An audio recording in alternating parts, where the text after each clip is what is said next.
네, 여러분 안녕하세요. 오후의 경제수다. 저는 이하림입니다. 네, 여러분 안녕하세요. 오후의 경제수다 김혜연입니다. 네, 우리 시장이 어제 뉴욕 증시가 강하게 반등한 것에 힘입어서 오늘 장에서는 이 상승 탄력을 좀 이어가고 있는 모습입니다.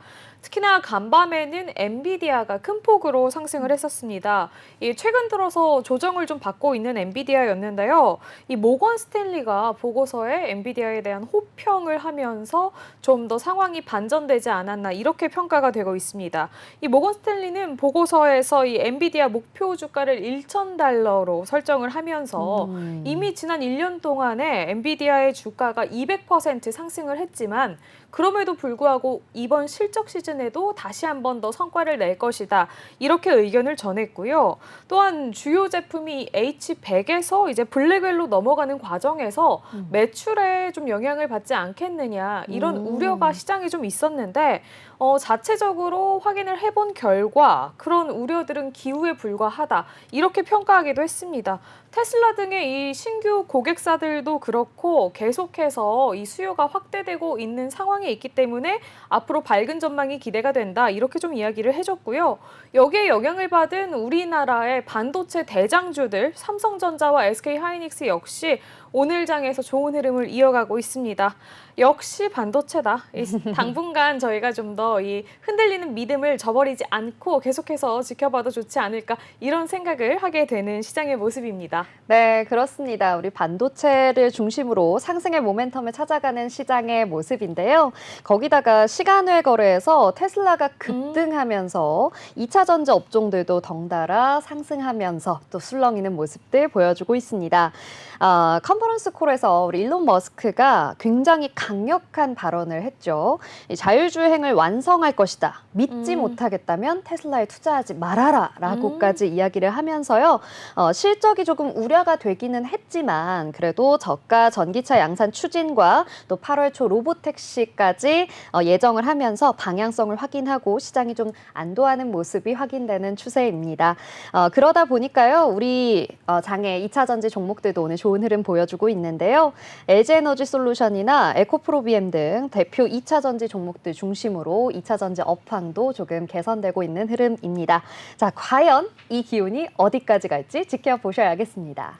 네, 맞습니다. 이 테슬라가 어제 장 마감 이후에 1분기 실적 발표를 했는데요. 컨센서스를 하회했는데도 불구하고 이 신차 생산에 대한 기대감이 시장에 좀 크게 번졌던 것 같습니다. 계속해서 좀 관련된 소식 전해드리도록 하겠고요. 오늘 오스타에서는 편지혜 기자와 함께 여러 가지 이슈들 다뤄보는 모이슈 시간, 그리고 김대중 교수와 함께하는 경제 분석 등 아주 다양한 시간이 준비가 되어 있습니다. 네, 또 오늘 장 마감 전 짚어보는 주식의 특징적 흐름 분석도 준비되어 있으니까요. 끝까지 저희 방송 함께 해주시고요.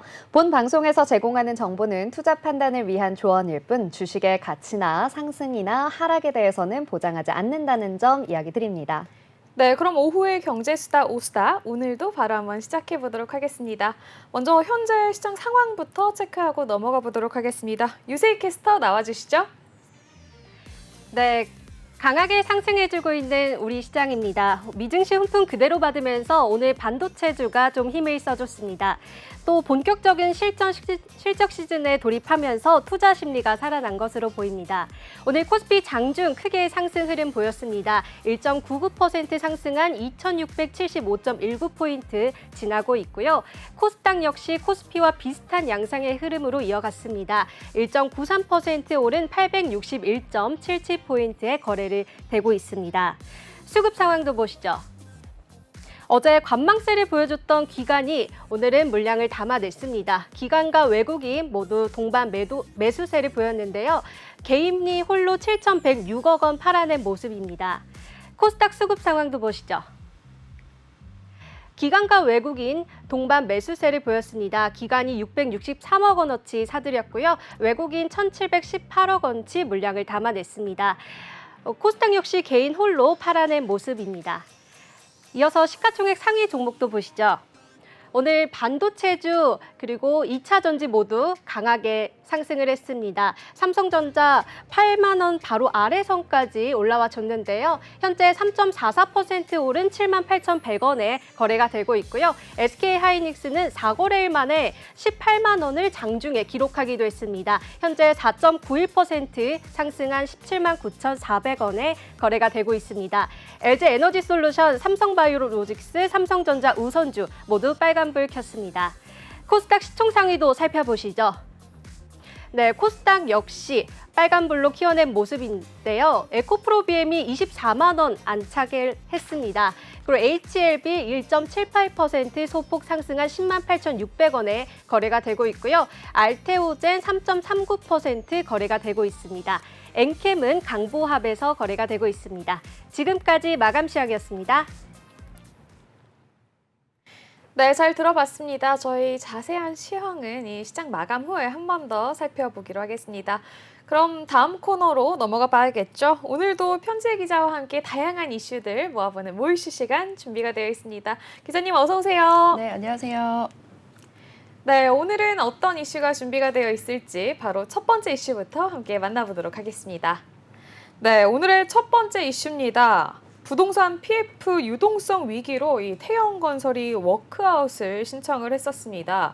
이 상황에서 이제 태영그룹이 구조조정의 일환으로 이 골프장 계열사인 블루원을 매각을 했었는데요. 어제 이데일리 단독으로 골프장 매각 작업이 좀 차질을 빚고 있다, 이런 소식이 전해졌다고 합니다. 우선 협상자였던 고려시멘트 그리고 태역 측의 희망 가격 격차가 좀 컸다. 그래서 이 부분을 좁히지 못해서 불발됐다고 하는데요. 자세한 소식 기자님께 들어보도록 하겠습니다. 네, 그렇습니다. 블루원 골프장 매각은 태영건설이 워크아웃을 신청하면서 제출한 자구 계획 중 하나입니다.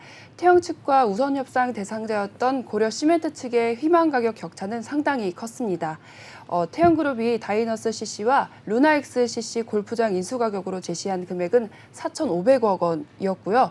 고려시멘트 측은 약 2천억 원이었습니다. 결국 격차는 좁히지 못했고 매각은 결렬됐습니다. 태영그룹은 매각가를 낮추지 않고 다른 인수 희망자를 찾겠다는 입장입니다. 또 두 골프장을 한 번에 매각하기 어렵다면 개별 매각이나 자산 유동화 등을 통해 자금을 확충하겠다는 계획이라고 밝혔습니다. 네, 이 부분은 뭐 매각이 되기가 좀 어려웠을 것 같습니다. 매각가가 거의 지금 2배 가까이 지금 차이가 나는 상황인데 아무리 급해도 그렇죠. 그 가격에 좀 하기는 어려웠을 것 같고요. 어쨌든 좀 태영건설의 위기라고 볼 수 있을 것 같은데 오늘 오전에는 다른 계열사인 에코비트에 대한 지원 소식이 또 들려왔다고 하던데요. 네, 그렇습니다. 태영그룹의 빅딜 중 하나였던 종합환경기업 에코비트 매각전이 예상외로 성공 조짐을 보이고 있습니다. 폐기물 매립 사업 가치를 높이 평가해서 국내 인수 후보자들로부터 외면 받았었지만 KDB 산업은행이 인수자 자금 조달을 지원해준다고 나섰습니다. 태영그룹 워크아웃 과정에 에코비트 매각이 반드시 필요한 만큼 주 채권 은행인 산은이 적극적인 후방 지원에 나선다고 평가하고 있습니다. 적극적인 후방 지원 이렇게 말씀을 해주셨는데 그러면 어느 정도까지 산은에서 좀 지원을 해주는 걸까요? 네, 산은은 우선 매각 금액의 최대 50%까지 인수금융을 지원해주기로 했다고 합니다. 매각 금액이 4조 원이면 2조 원까지, 3조 원이면 1조 5천억까지 산은이 대출을 해준다고 합니다. 인수금융 금리는 5% 중반이라고 하는데요. 다만 일각에서는 매각 성사를 위한 과도한 정책 지원이라는 지적을 내놓고 있습니다. 산업은행의 스테이블 파이낸싱은 매각 측이 희망하는 3조 원대 몸값을 그대로 고수하면서도 인수자의 인수 부담은 낮추는 효과를 내지만 그만큼 산업은행의 혈세 지원이 동반될 수밖에 없는 탓입니다. 그렇군요. 과연 어떻게 진행이 될지 계속해서 좀 지켜보셔야 될 것 같습니다. 네. 그러면 저희는 다음 이슈로 함께 넘어가 보시죠. 네, 다음 이슈입니다. 서민들의 삶이 더욱 팍팍해지고 있나 봅니다. 이 높아진 대출 문턱으로요, 이 서민들의 급전 창구인 카드론이 역대 최대치를 기록했습니다. 기자님, 얼마나 늘어났나요? 예, 그렇습니다. 지난 22일 여신금융협회에 따르면 지난달 말 기준 9개 카드사의 카드론 잔액이 40조에 육박하는 39조 4,831억 원으로 나타나면서 역대 최대였던 2월 대비 77억 원이 증가했다고 합니다. 아, 그렇군요. 아, 이 2월에도 정말 역대 최대였다라고 이야기가 나왔는데 또 지난달에도 크게 올랐다라고 하니까요. 점점 더 상황이 안 좋아지는 게 네. 아닌가 싶기도 한데요. 왜 이렇게 늘어난 걸로 좀 해석이 되고 있을까요? 네, 보통 카드로는 금리가 높아도 복잡한 서류 절차 없이 빠르게 대출이 이루어지기 때문에 네. 급전이 필요한 서민들이 사용하고 있습니다. 카드론을 급하게 이렇게 끌어다 쓰면 또 빚을 갚으려고 다른 대출을 또 받는 사례가 늘어나고 있는데요. 네. 이걸 바로 또 돌려받기라고 합니다. 음. 이렇게 되면 가뜩이나 또 높은 카드론의 금리가 또 올라가고 신용등급은 또 내려가는 악순환이 된다고 합니다. 지난해 말부터 저축은행이나 다른 이금융권의 리스크 관리를 목적으로 대출 금리를 또 문턱을 또 높이면서 네. 카드론으로 대출 수요가 몰린 영향으로 분석을 하고 있습니다. 음. 실제로 79곳의 저축은행 가운데 지난달 신용평점 600점 이하인 저신용자에게 3억 원 이상의 신용대출을 취급한 저축은행은 13곳에 불과했다고 합니다. 아, 그렇군요. 이 점점 더 대출의 문턱이 높아지다 보니까 결국에는 이 급전이 필요한 경우에는 카드론을 받게 되는 건데요. 이 현상은 사실 빚을 내어서 또 다른 빚을 메꾸는 결국 계속 빚이 생성이 되는 돌려막기죠. 현상이다 보니까요. 네. 그러다 보니까 결국에는 금리가 부담이 될 수밖에 없겠죠. 네. 네. 이런 건 어떻게 해야 될까요? 네, 카드론에 많이 몰리다 보니까 카드론 금리도 또 높은 수준을 유지하고 있는 게 또 현실입니다. 지난달 말 기준에서 카드론 금리는 7개 전업 카드사의 평균 14.44%로 집계가 됐습니다. 네. 그중에서도 우리카드가 15.32%로 가장 높았습니다. 또 중저 신용자인 경우 700점 이하 회원 평균 금리는 17.21%로 집계가 되었다고 합니다. 아, 그렇군요. 이 카드론은 대환 대출로 당장 급한 불은 좀 끌 수는 있겠습니다. 하지만 결국에는 이 신용이 재평가되면서 신용 등급이 떨어질 수 있고 또 기존보다 높은 금리를 물어야만 할 수 있기 때문에 굉장히 좀 위험하다 그리고 신중하게 접근해야 한다 이렇게 보고 있는데요. 그럼에도 불구하고 우리 서민들이 찾을 수밖에 없는 이유가 있겠죠. 네. 참 안타까운 현실이 아니지 않을까 싶습니다. 자, 다음 이슈로 넘어가 보도록 하겠습니다. 네. 지금처럼 살기 어렵고 또 요즘처럼 경제 시장을 가늠하기 어려울 때는 다들 안전자산에 관심을 많이 두실 텐데요. 그래서인지 금값이 정말 껑충 뛰었다고 합니다. 맞아요. 20일 한국거래소 공시 기준으로 이 금 한 돈의 가격이 40만 5천 원을 기록을 했다고 하고요.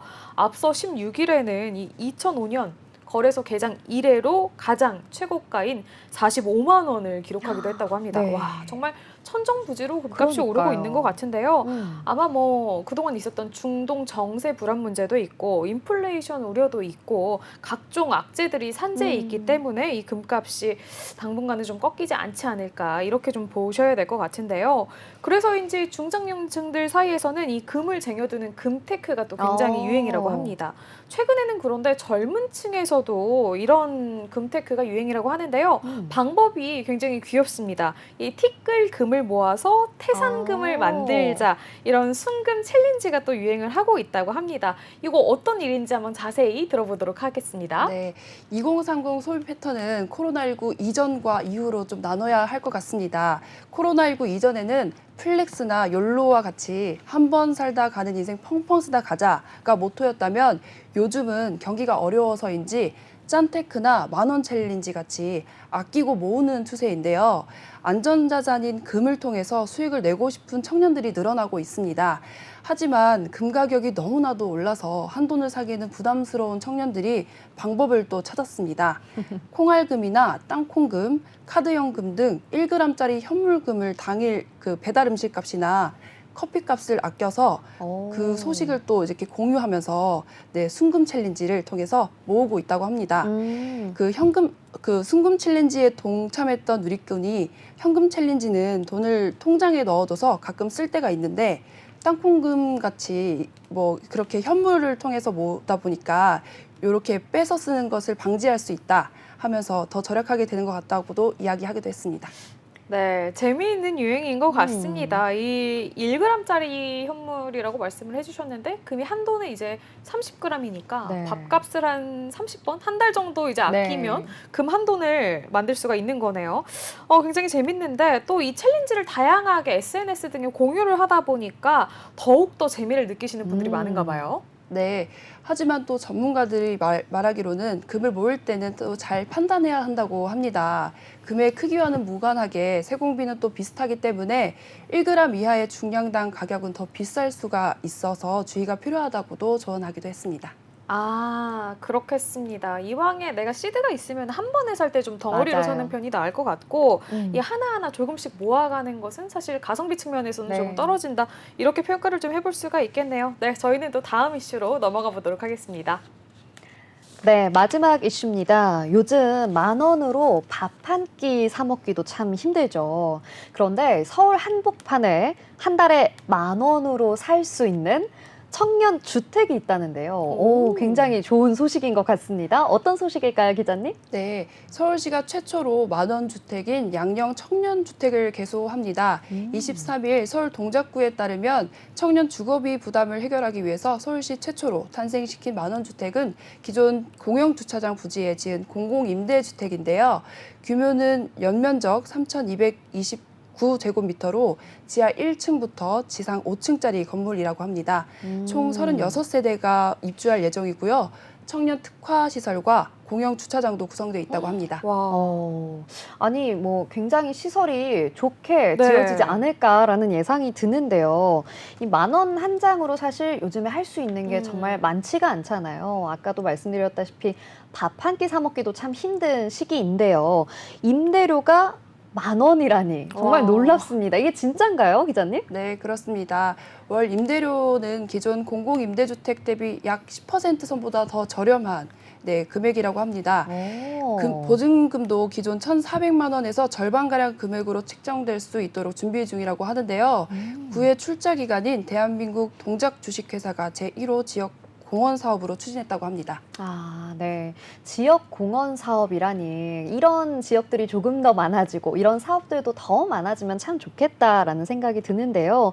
아무래도 이 임대료가 10,000원이라는 정말 저렴한 금액이다 보니까 이 규모는 조금 작지 않을까라고 맞아요. 생각이 좀 되거든요. 네, 워낙 또 임대료가 저렴한 느낌이 드는데 규모는 세대별로 좀 어느 정도인가요? 네, 세대별 공급 면적은 35제곱미터인데요. 약 10평 정도 생각하시면 됩니다. 꽤 큰데요? 네, 여기에 냉장고와 드럼 세탁기, 그리고 에어컨, 그리고 전기 쿡탑, 일체형 가구장 등도 갖춰져 있고 다 풀옵션이라고 합니다. 와. 이야, 풀옵션이라니. 저는 규모도 규모지만 네. 이런 옵션도 좀 조금 비어있지 않을까라고 예상을 했는데 말씀해 주신 것처럼 뭐 에어컨, 세탁기, 가구장까지 다 있는 풀옵션이라고 하니까요. 정말 좋은 조건인 것 같습니다. 제가 가고 싶어요. 그러니까요. 조건이 꽤나 괜찮은 것 같은데요.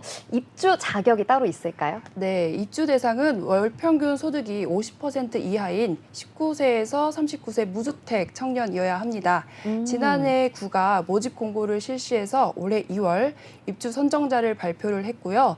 공개 추첨을 통해서 호실 배정을 완료했습니다. 그리고 입주가 오늘인 24일 순차적으로 실시한다고 합니다. 또 구는 앞으로 관련 제도 등을 마련해서 만원 주택 사업을 확대할 방침이라고 합니다. 오늘부터 입주라고 하니 굉장히 설레는 마음으로 또 입주 준비하고 계시는 청년분들이 계실 것 같습니다. 너무나 축하드리고요. 이번 사업을 발판으로 청년 자립을 위한 다양한 계기가 마련됐으면 좋겠습니다. 자, 이렇게 4가지 이슈 모두 알아봤습니다. 오늘도 편지혜 기자님 수고하셨습니다. 수고하셨습니다. 맞습니다.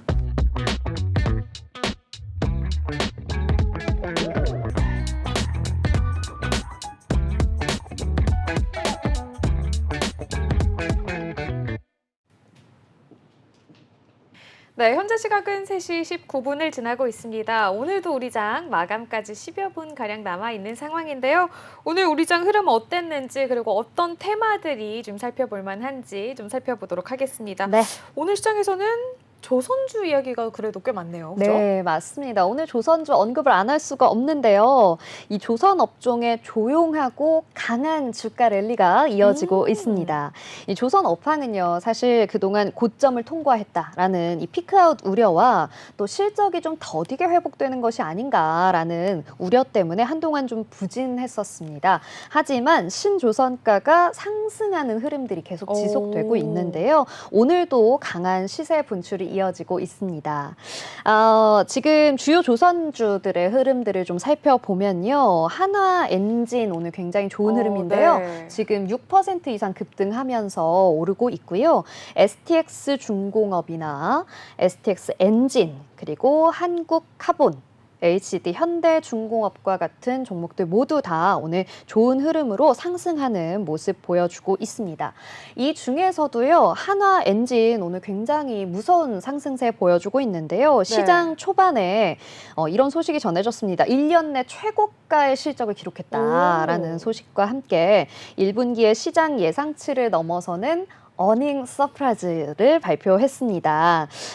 예상보다 굉장히 빠른 턴어라운드를 보여줬다라고 네. 하는데요. 24년 1분기 매출액이요.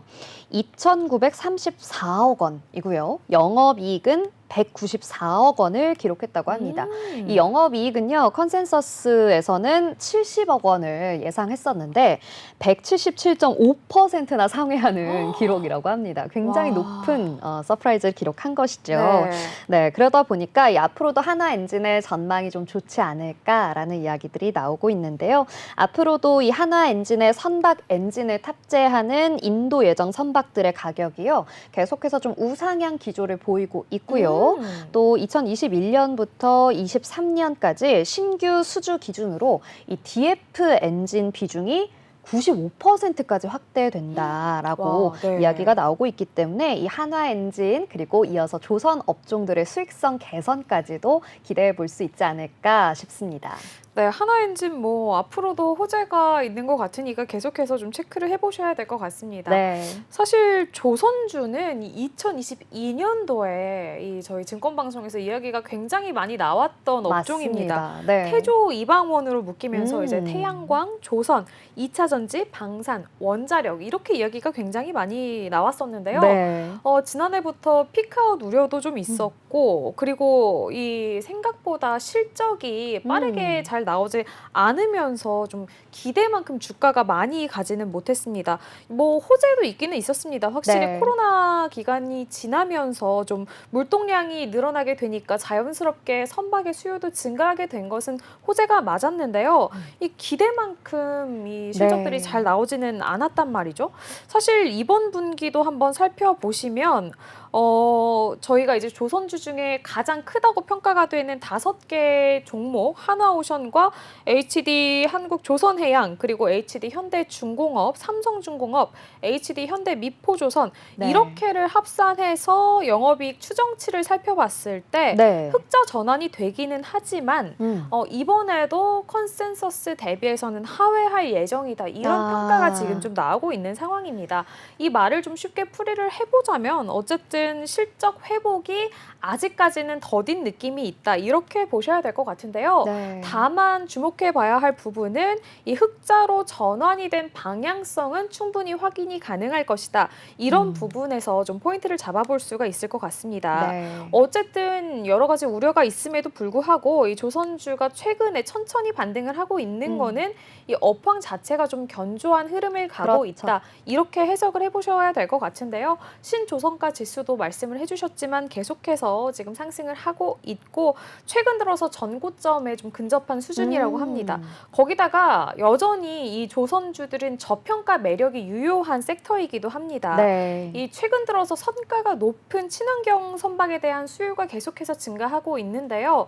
이런 부분들 우리나라 이 조선주들 굉장히 잘 맞는다. 굉장히 유명한 상황이고요. 네. 그리고 또 보면 이 어쨌든 여러 가지 우려 대비해서 수주는 계속해서 잘 나오고 있습니다. 그러니까요. 수주 소식들 계속 들려오고 있고 거기다가 또 공급자 우위 시장이라는 점도 조선 우선주 섹터에서는 이게 굉장한 호재로 좀 보실 수 있을 것 같고요.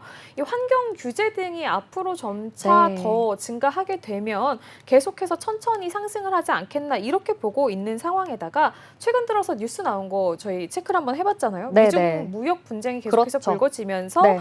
이제 우리나라 조선주들이 그에 따른 반사 수혜를 좀 기대해 볼 수도 있지 않을까 이런 이야기가 나왔었는데 이런 부분도 아직까지 좀 유효하다 이렇게 평가가 네. 되고 있다고 하니까요. 좀 계속해서 체크를 해보셔야 되지 않을까 싶습니다. 네, 좋습니다.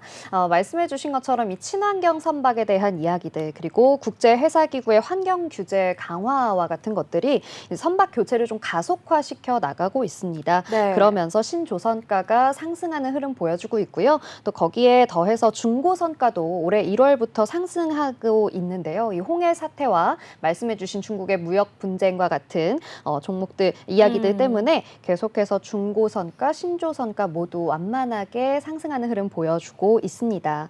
여전히 좀 견조한 업황이 확인이 되면서요. 주가가 좀 조정을 받았었던 이런 조선사들 중심으로 회복 탄력성이 좀 좋게 나오고 있는 것 같은데요. 투자자 여러분들께서도 계속해서 좀 주목해 보시면서 대응해 나가시면 좋겠습니다. 자, 그렇다면 다음 이슈도 한번 알아보도록 하겠습니다. 다음은요, 연예인과 반도체 걱정은 하는 게 아니다입니다.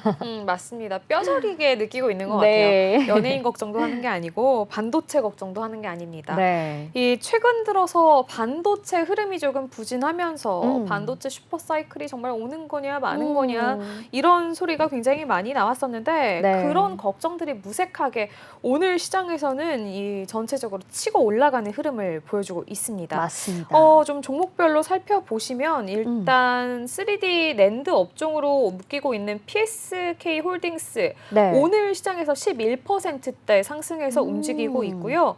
유진테크 역시 8%대 상승하는 흐름을 보여주고 있습니다. 네. 대표주들 움직임도 아까 이어서 확인을 해보셨지만 SK하이닉스, 삼성전자 오늘 다 잘 가고 있는 상황이고요. 네. 한미반도체 역시 빨간불 켠 채 움직이고 있습니다. 이 한양 디지텍, 테스 같은 종목들도 오늘 시장에서 마찬가지로 좀 빨간불을 켜주면서 반도체 대장주, 반도체 장비주 뭐 너나 할 것 없이 다 잘 가고 맞아요. 있는 상황인데요. AI 반도체 핵심이라고 불리는 HBM뿐만이 아니라 네. 이 반도체 원래 근본이죠. 그렇죠. 이 근본으로 불리고 있는 D램까지 수요가 계속해서 잘 나오면서 반도체 업종 전반의 이 묵직한 상승세를 좀 끌고 가고 있다. 이렇게 보실 수 있을 것 같습니다. 특히 삼성전자 같은 경우에는 최근에 또 뉴스가 하나 더 나왔는데요. 네.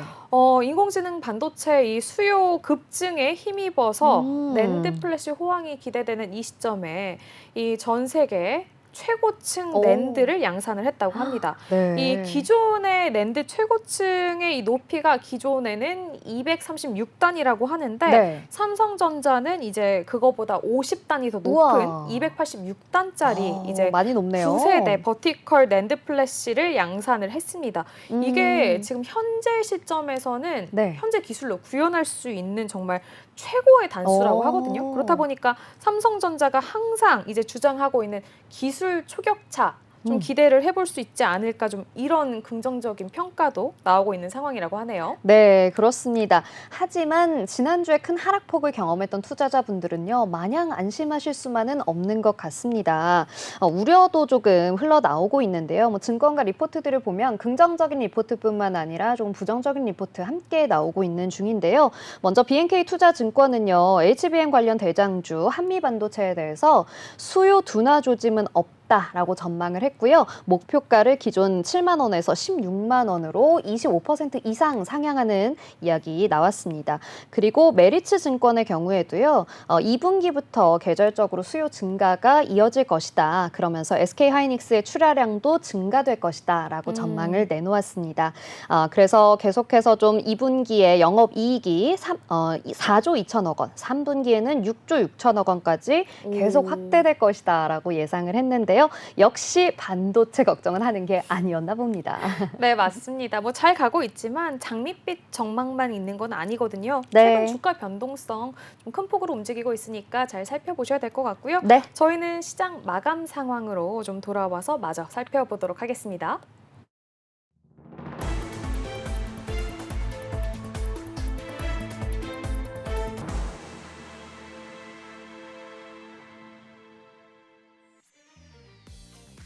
네, 오늘 강하게 상승해줬던 수요일 장입니다. 미증시 훈풍 그대로 받으면서 오늘 반도체주가 힘을 좀 써줬었는데요. 삼성전자, 하이닉스 물론이고요. 한미 반도체까지 강한 상승을 보여줬습니다. 또 본격적인 실적 시즌에 돌입하면서 투자자들의 심리가 살아난 것으로 보이는데요. 장중 내내 큰 폭으로 상승을 했습니다. 코스피 지수도 오름폭 키워내면서 2670선에 안착을 했는데요. 현재 1.88% 오른 2672.30포인트의 거래를 마쳤고요. 코스닥은 850선을 탈환하기도 했습니다. 2% 가까이 오른 862.38포인트의 거래를 마쳤습니다. 수급 상황 보시죠. 코스피에서 기관이 간망세를 보여줬었는데요. 오늘 기관과 외국인이 쌍끌이 매수를 했습니다. 기관 3,931억 원, 외국인이 4,421억 원 물량을 담아냈고요. 개인이 홀로 8,489억 원 팔아낸 모습입니다. 코스닥 수급 상황도 보시죠. 코스피와 비슷한 양상입니다. 기관과 외국인이 쌍끌이 동반 매수를 했고요. 718억 원, 1,793억 원 외국인이 많이 사들였습니다. 개인 홀로 2,397억 원 팔아낸 모습입니다. 다음 코스피 시가총액 상위 종목도 살펴보시죠. 오늘 삼성전자가 8만 원 아래 선까지 올랐습니다. 큰 폭으로 상승을 했는데요. 4.12% 오른 78,600원에 거래를 마쳤고요. SK하이닉스 4거래일 만에 장중 18만 원을 최고점을 찍기도 했습니다. 5% 오른 17만 9,800원에 거래를 마쳤습니다. LG에너지솔루션도 역시 4% 오른 38만 5천 원에 거래를 마쳤고요. 삼성바이오로직스 약보합, 삼성전자 우선주도 3% 가까이 오른 6만 5,400원에 거래를 마쳤습니다. 코스닥 시총상위도 함께 살펴보시죠. 에코프로비엠이 5% 급등했습니다. 24만 5,500원에 거래를 마쳤고요. HLB는 현재 3거래일째 내내 계속 소폭 상승을 보였는데 오늘도 역시 상승을 했습니다. 10만 8,500원에 거래를 마쳤고 알테오젠, 엠캠 역시 빨간불 키며 장 마감했습니다. 지금까지 시황센터였습니다. 네, 잘 들어봤습니다. 그래도 오늘 우리 장 빨간불 켜서 마감을 네. 해서 오랜만에 기분이 좋습니다.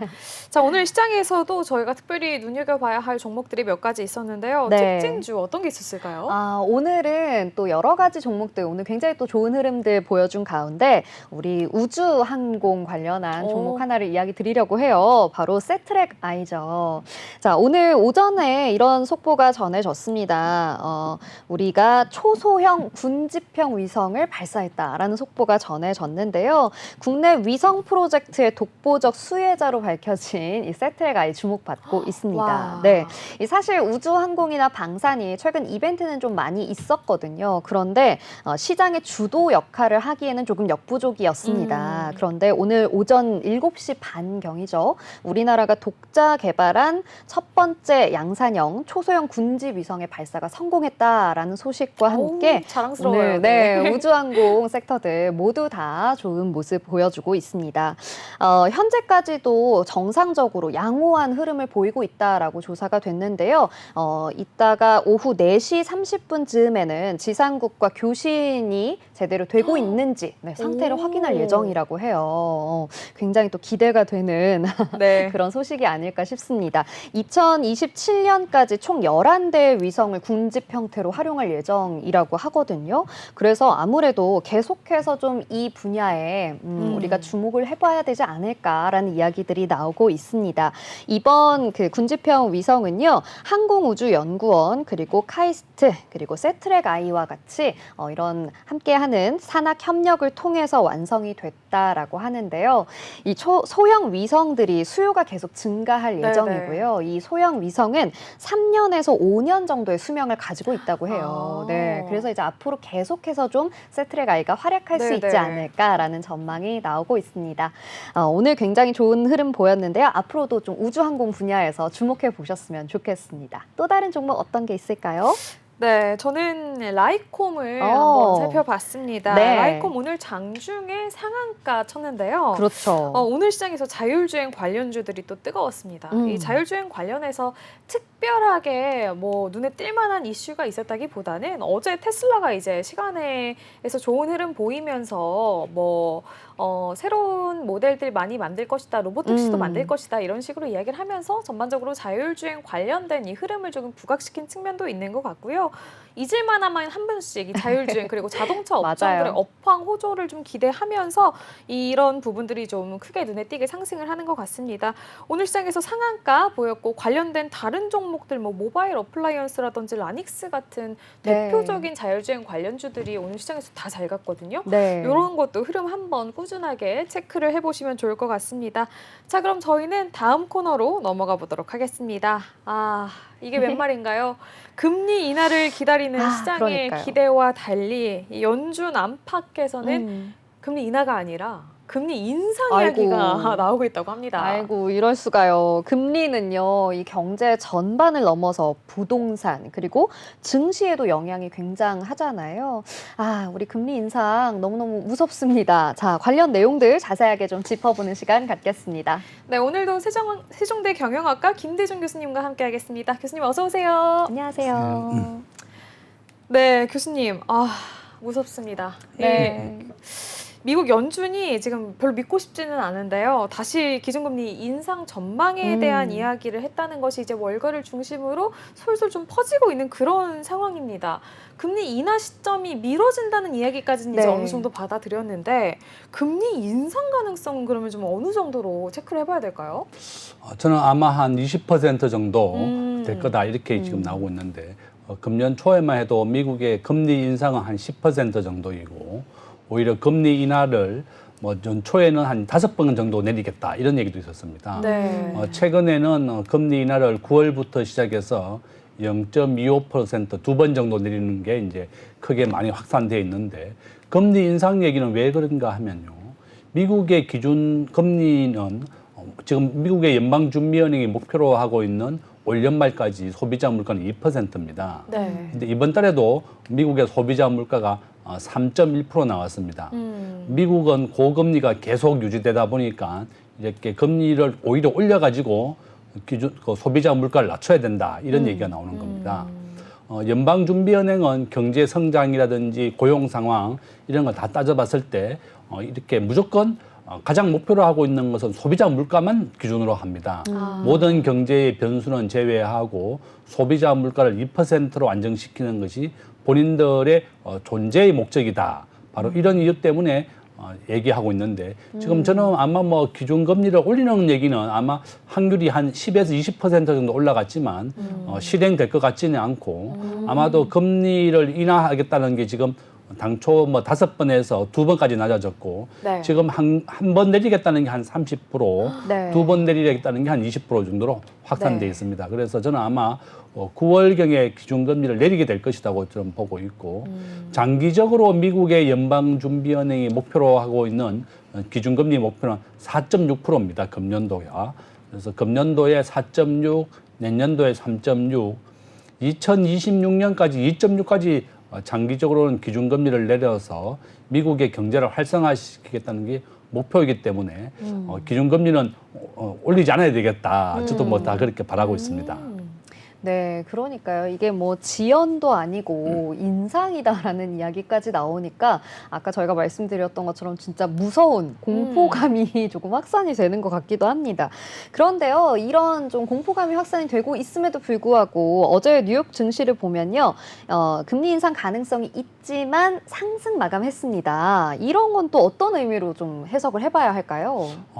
이제 주가가 오른다고 하는 것은 6개월 뒤에 미국 경제가 좋아진다는 걸 의미합니다. 아, 네. 우리가 주가라고 하는 것은 경기의 6개월 선행지수인데요. 네. 지금 현재 대만의 TSMC를 포함해서 삼성전자까지도 한국에 있는 크기의 한 11배 크기로 텍사스에 공장을 짓고 있습니다. 네, 네. 미국은 전 세계에서 이와 같이 외국인 직접 투자를 계속 유치하고 있습니다. 직접 투자를 유치하게 되면 미국인들이 취업이 확대가 되는 겁니다. 지금 대만이나 한국의 삼성전자를 옮김으로 인해서 미국의 고용이 유발되는 게 지금 한 6만 명 정도가 일자리가 생긴다고 합니다. 근데 지금 현재 우리나라는 대학생 청년 취업률 45%밖에 안 됩니다. 네. 외국인 직접 투자 들어온 것보다 유출되는 것이 4배나 많거든요. 네. 반대입니다. 미국은 이와 같이 보조금을 삼성전자가 9조 원을 받기로 했는데 이렇게 막대한 보조금을 주면서 또 땅을 무상으로 줍니다. 그래서 삼성전자를 포함해서 우리나라의 LG 엔솔도 옮기기로 했고 현대자동차도 이미 공장이 있습니다. 이와 같이 전 세계 모든 제조업체를 미국으로 유치하는 것은 바로 미국의 일자리를 만들어내는 겁니다. 네. 이와 같이 미국이 이렇게 고도 성장을 계속할 수 있는 것은 파격적으로 보조금을 주고 땅을 무상으로 준다든지 이렇게 해서 미국의 일자리도 만들고 그래서 미국이 원래 경제 성장률 2.7%입니다. 한국이 2.1%이니까 신흥국인 한국보다 더 많은 고도 성장을 하게 된 것이 바로 미국이다. 네. 바로 미국은 이와 같이 계속 일자리를 만들어내고 전 세계 공장을 유치하기 때문에 한국보다 경제 성장이 오르고 그다음에 주가도 이렇게 크게 올랐다 이렇게 볼 수 있습니다. 네, 맞습니다. 이게 참 딜레마인 것 같아요, 교수님. 경기가 너무 튼튼하다 보니까 이게 주가는 잘 가는 거는 또 어떻게 보면 좋은데 그렇다 보니까 금리는 자꾸자꾸 높아져야 할 것 같은 그런 느낌도 좀 들고요. 물론 뭐 미국에서는 빅테크 기업들 실적도 뭐 잘 나올 것이다 이런 얘기하면서 주가 흐름에 대해서는 크게 우려하고 있는 부분이 최근에는 없었는데 만약에 금리 인상을 단행하게 된다면 그때는 좀 얘기가 달라지지 않을까 싶거든요. 견조한 미국 경제와는 또 다르게 이 금리가 오르게 된다면 그때 가장 크게 타격을 받을 수 있는 업종, 종목에는 좀 어떤 게 있을까요? 저는 아마 가장 크게 타격을 입는 종목은 바로 빅테크 기업이라고 봅니다. 우리가 이제 빅테크 기업은 미국의 시가총액 상위 7개의 기업을 말하는데요. 마이크로소프트가 지금 1등이고 시가총액이 지금 한 4천조 원 정도 됩니다. 그러니까 마이크로소프트, 애플, 그다음에 아마존, 그다음에 구글, 메타 이런 순으로 미국의 시가총액이 이루어져 있는데 바로 이런 기업들이 저금리가 된다 그러면 삼성전자나 대만의 TSMC의 반도체를 구매해서 본인들에 대한 시설 투자를 하는 겁니다. 네. 그런데 만약에 기준금리가 오르고 금리가 인상된다 그러면 이렇게 투자를 할 때 본인들의 금융 비용이 확대되기 때문에 투자를 망설이게 되는 겁니다. 이와 같이 기준금리와 금리와 주가라든지 부동산은 반대의 상관관계가 있는데 마이너스 0.8의 관계가 있습니다. 마이너스 1은 완전히 정 100% 관계가 있다는 거고 네. 마이너스 0.8이라고 하는 것은 약 82% 확률로 반대의 관계가 있다는 겁니다. 금리가 낮아야만 사람들이 집을 살 때도 마찬가지고 기업이 투자를 해서 시설을 확대하고 사람을 고용하는데 금리가 높아지게 되면 비용 부담 때문에 시설 투자도 하지 않고 사람의 고용도 줄이게 되는 겁니다. 바로 이런 이유 때문에 주가에는 금리가 아주 반대의 관계가 있다. 가장 반대의 관계가 있고 주가의 긍정적인 것은 뭐 경상수지 흑자라든지 또 환율이라든지 또 고용의 안정이라든지 이런 것은 경제에 긍정적이지만 금리만큼 완전히 반대의 관계가 있다. 이렇게 말씀드릴 수 있습니다. 그러니까요. 이 금리는 주가에 그렇게 긍정적인 역할을 하지 않는데, 이 기준금리의 인하 시기가 밀려나면서요. 정말 연쇄작용이 무섭다, 이런 생각이 듭니다. 금리 인하 시기가 밀려나니까 채권 금리가 오르고요. 이 채권 금리가 오르고 나니까 은행채 금리도 오릅니다. 그런데 이 은행채 금리 다음에 또 오르는 게 있습니다. 굉장히 무서운 주담대가 아이고. 오르고 있는데요. 이 꼬리에 꼬리를 물고 계속해서 오르기만 하는 모습들. 제 월급은 안 오르고 통장은 비어가는데 월급 뭐가 빼고 이렇게 다 오르죠. 오르는지 네. 네, 정말 걱정이 됩니다. 이 최근에 시중은행의 주담대가 또 올랐다고요, 교수님. 예, 주담대라고 하는 것은 이제 주택담보대출을 말하는 건데요. 현재 우리나라는 LTV하고 이제 DTI, DSR을 최근에 또 적용하게 됐는데 보통 이제 DTI는 자기 소득의 한 5배 정도를 빌려주는 것을 DTI나 DSR이라고 부르고 LTV가 집값에 우리나라는 지금 현재 40%입니다. 네. 자기 집값의 한 50% 절반 정도를 빌려주고 또 생애 최초의 집을 사는 사람에게는 원래 정부가 한 90%까지 빌려주겠다고 네, 네. 했었습니다. 그러니까 집값이 계속 올라야만 집값이 오르는 폭이 은행의 이자보다 넘어서기 때문에 본인이 돈을 버는데 집값이 상승하는 것보다 은행 이자가 많아지면 바로 손해를 보게 되는 거죠. 우리나라에서 집값이 상승할 수 있는 기준은 7%입니다. 즉 은행의 대출 이자가 7%를 넘어서게 되면 은행 이자가 집값보다 더 많이 오르기 때문에 집값이 내리고 7% 이하로 내려가게 되면 집값이 상승폭이 더 빠르는 겁니다. 우리가 이제 인플레이션이라고 하는 것은 물가의 인상을 말하는 건데 집값도 매년 꾸준하게 상승을 했습니다. 네. 지난 문재인 정부 때는 집값이 한 100% 가까이 올랐습니다. 오. 5년에 100% 올랐으니까 1년에 20% 부동산이 올랐다는 것을 의미하는 겁니다. 그러니까 부동산이라고 하는 것은 우리 국민들 전체 자산의 약 70% 정도를 차지하는데요. 부자들이라든지 자산가들은 전부 다 부동산이 자기 자산의 70%라는 네. 뜻입니다. 아, 네. 우리나라 국민들이 좁은 영토에서 5천만 명이 살다 보니까 부동산은 자기를 배신하지 않는다. 이런 이유 때문에 이제 부동산이 국민들의 자산의 대부분을 차지하고 맞아요. 있습니다. 네. 그런데 이게 은행 이자가 오른다고 하는 것은 부동산 가격이 내린다는 것을 의미하는 거고 네. 이렇게 뭐 그렇게 걱정할 만큼 많이 오르진 않았습니다. 한 0.1% 정도 올랐는데요.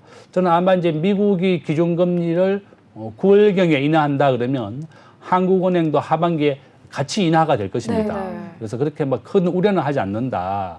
다만 이제 우리나라는 에너지를 100% 수입에 의존하고 있고 또 무역 의존도가 75%로 대한민국은 전 세계에서 두 번째로 높습니다. 세계 경제가 정상화되고 또 교역이 확대가 될 때 한국 경제는 성장할 수 있는데 이와 같이 전쟁도 확대가 되고 또 에너지 가격이 계속 오른다 그러면 한국의 물가가 오르면서 아주 한국 경제는 아주 치명적이 되는 겁니다. 아유, 바로 네. 이와 같이 우리나라는 대외 경제에 너무나 크게 영향을 받는다. 네. 이렇게 최근에 물가가 오르면서 주택담보대출금도 한 0.1% 올랐다. 그렇지만 너무 걱정은 하지 마시고 항상 긍정적인 70%가 부정적인 30% 이겼습니다. 그래서 너무 부정적인 생각을 갖지 마시라. 또 이렇게 또 말씀을 드립니다. 아, 그러면은 제가 이거 마지막 질문을 좀 부정적으로 드려야 돼서 약간 죄송스럽기는 한데요. 이 주담대가 많이 오르진 않았지만 어쨌든 현재 계속 보금리 상황이지 않습니까? 이게 계속해서 지속이 되면서 부동산 시장 회복이 좀 요원하다 이런 이야기도 나오고 있고 그 와중에 이제 강남 집값만 계속해서 오르고 어휴, 있으니까 네. 이거 완전 뭐 부익부 빈익빈 아닌가 이런 생각이 좀 드는데 이에 대한 전망은 좀 어떻게 보시는지 짧고 굵게 설명해 주시면 감사하겠습니다. 저는 이제 우리나라는 앞으로 저는 단독 세대주가 우리나라 전체 세대주의 지금 현재 한 35% 정도 차지하는데 네. 한 40% 가까이 됩니다. 앞으로 10년 이상은 부동산 가격은 계속 오를 거라고 보고 있습니다. 지난 50년간 우리나라의 부동산 추이를 분석했을 때 한 85% 확률로 계속 상승 추세에 있습니다. 왜냐하면 단독 세대주가 지금 40%인데 50%까지 증가하게 될 겁니다. 또한 평균 연령이 우리가 증가해서요. 지금 한 90세에서 95세까지 크게 늘어났습니다.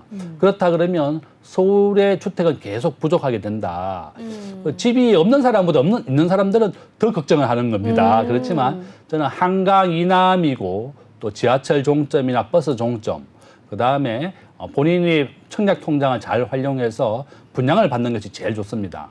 지금 서울의 강남에 지금 32평 한 뭐 원베일리 같은 게 한 45억 정도 되는데요. 분양가가 18억입니다. 당첨만 되면 한 20억 정도 차익이 남거든요. 우와. 네. 그래서 본인의 청약 통장을 활용해서 한강 이남에 분양을 받는 것이 가장 좋은 부자가 되는 길이다. 또 이렇게 말씀을 드립니다. 네, 한강 이남과 청약 통장 두 가지를 꼭 기억을 해주셔야겠습니다. 네. 자, 오늘도 저희 세종대 경영학과 김대중 교수님과 함께 이야기 나눴습니다. 감사합니다. 네, 오후의 경제수다 오스다 오늘 저희가 준비한 내용은 여기까지입니다. 네, 오늘 시장 마감 상황 간단히 짚어드리도록 하겠습니다. 오늘 양시장 모두 빨갛게 마감이 됐습니다. 코스피 지수 2675포인트로 2% 이상 상승하면서 마감을 했고요. 코스닥 지수 역시 2% 가까이 상승하면서 862.23포인트로 마감을 했습니다. 네, 내일은 더 시장에 가깝고 유익한 경제 이슈들 가지고 돌아오도록 하겠습니다. 저희 방송 다시 보기에는 언제나 네이버와 유튜브를 통해 가능하다는 점 기억을 해주시고요. 본 방송에서 제공해드리는 투자 정보는 이 여러분들을 위한 조언일 뿐 주식의 가치, 상승과 하락에 대해서는 보장하지 않는다는 점도 꼭 기억을 해주세요. 그럼 저희는 내일 오후 3시 오스타에서 다시 만나요. 안녕. 안녕.